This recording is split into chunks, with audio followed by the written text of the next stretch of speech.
DJ Bumbo Clap, man. Dummy on the beat, so it's a banger. Hello tout le monde, c'est Johan Godou. Alors, je suis là pourquoi aujourd'hui? Je suis là parce qu'il y a une personne qui fait des recherches sur mon engagement politique. Cette personne trouve des éléments publics sur les réseaux sociaux, sur Internet.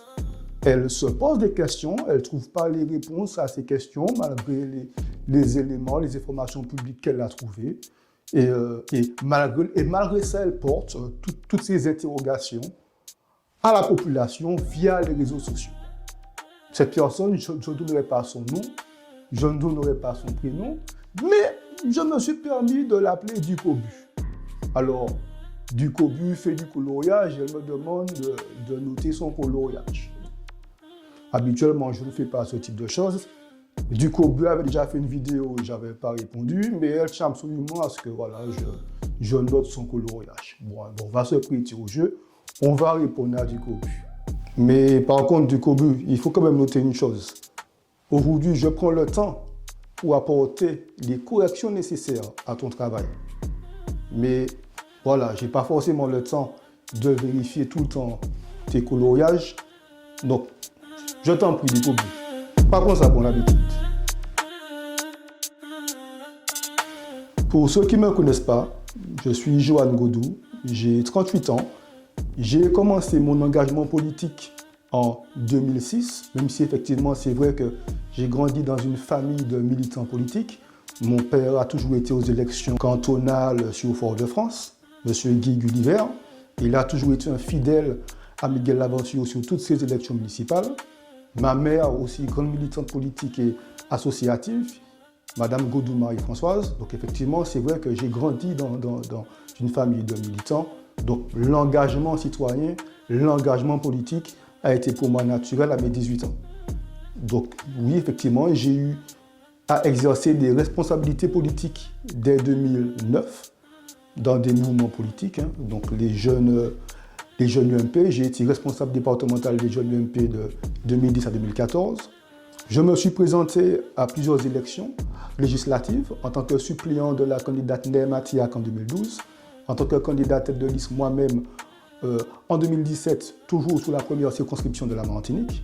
J'ai été tête de liste aux élections municipales de 2014 au Lamentin en créant un véritable rassemblement de tous les partis de la droite et du centre, partis nationaux comme locaux. Nous avons tenu un siège, donc j'ai été dans l'opposition au conseil municipal du Lamentin. J'ai eu une expérience formidable. Et par la suite, j'ai dû quitter la Martinique pour des raisons professionnelles. Donc depuis 2019, je vis dans l'Hexagone. Je suis fonctionnaire d'État. Je continue à m'engager politiquement dans mon département de résidence, qui est le département de la Vienne. Pour ceux qui ne connaissent pas Poitiers, Futuroscope, Montmorillon, à travailler pour les Outre-mer parce que l'engagement politique d'une personne n'a pas de limite géographique. Peu importe l'endroit où nous nous trouvons, nous devons poursuivre notre engagement citoyen si nous sommes un citoyen du monde. J'estime que c'est mon cas, donc je continue mon engagement partout où je me trouve et je fais rayonner la Martinique comme je peux.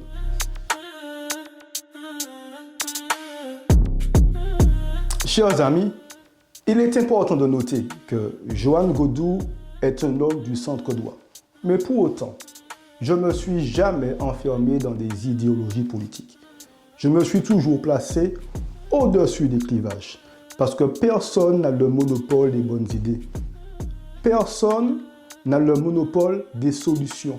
Personne n'a le monopole du bien vivre ensemble. Personne n'a le monopole du peuple. Et c'est pour cette raison que je n'ai jamais hésité à rassembler la droite et la gauche.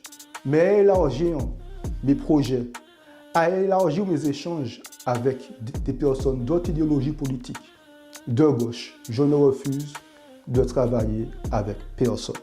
Donc oui, au Lamentin, le meilleur candidat pour relever la commune, pour permettre aux générations anciennes et actuelles de travailler ensemble, pour permettre à la sécurité et pour permettre qu'il n'y ait plus de sentiment d'insécurité dans la commune, pour permettre au Lamentin de retrouver son éclat. ce candidat qui peut amener toutes ces choses est un candidat de gauche. C'est Raoul Oligny. Je n'ai aucune difficulté à le soutenir.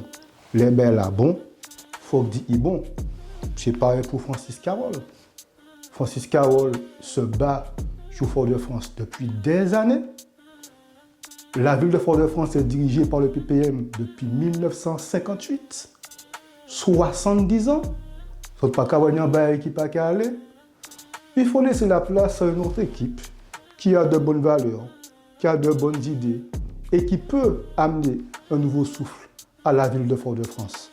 En 2024, Béatrice Bellé a réalisé un essai en gagnant les élections législatives face aux candidats du PPM. En 2026, chose simple, il suffit juste de transformer l'essai comme au rugby en appelant à voter pour la liste conduite par Francis Carole et Béatrice Bellé. Donc oui, je soutiens Béatrice Bellé et Francis Carole. Oui, je soutiens Raoul Oligny. Mais je soutiens aussi d'autres candidats de gauche en Martinique dont j'estime qu'ils ont la capacité de relever leur commune.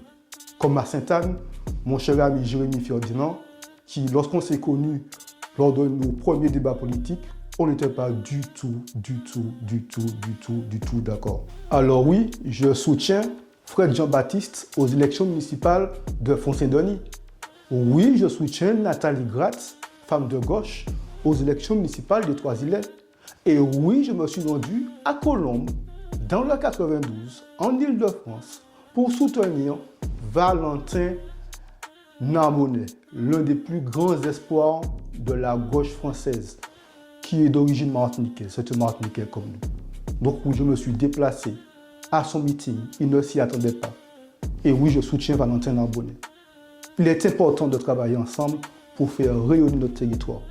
Donc oui, je suis dans cette dynamique d'ensemble. Et je ne le regrette pas. Et oui, travailler ensemble, c'est impératif pour permettre à notre société de s'élever.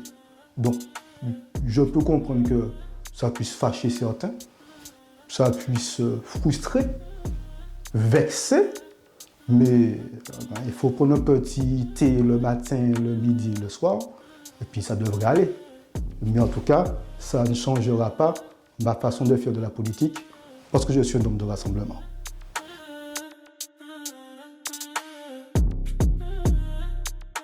Alors, qu'est-ce que je pense de Clamaria Media, que je me suis autorisé à appeler les analyses de Ducobu? On va faire simple. Je pense que Ducobu doit peut-être se remettre en question et revoir sa ligne éditoriale.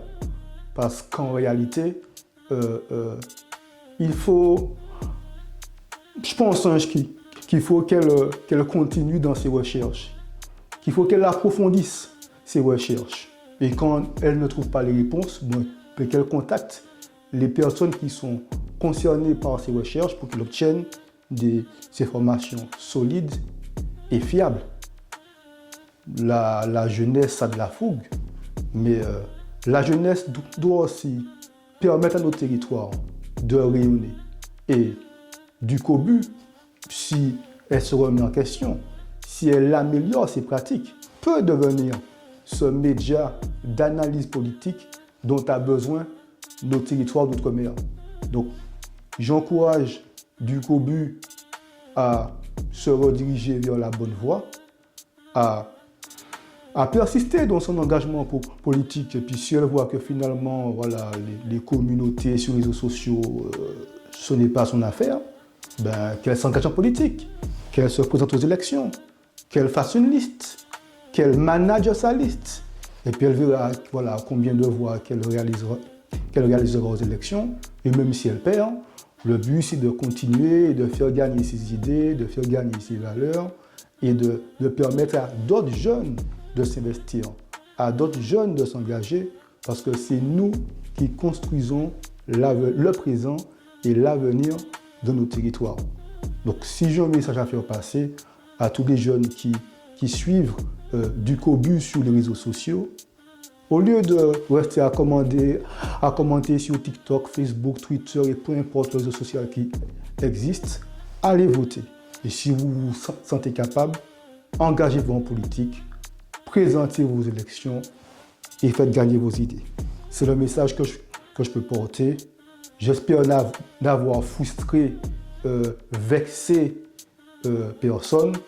Mais si c'était le cas, comme j'aime à dire, un petit thé le matin, un petit thé le midi, un petit thé le soir. Et on boit tout ça avec beaucoup d'humour et beaucoup d'amour. À bientôt.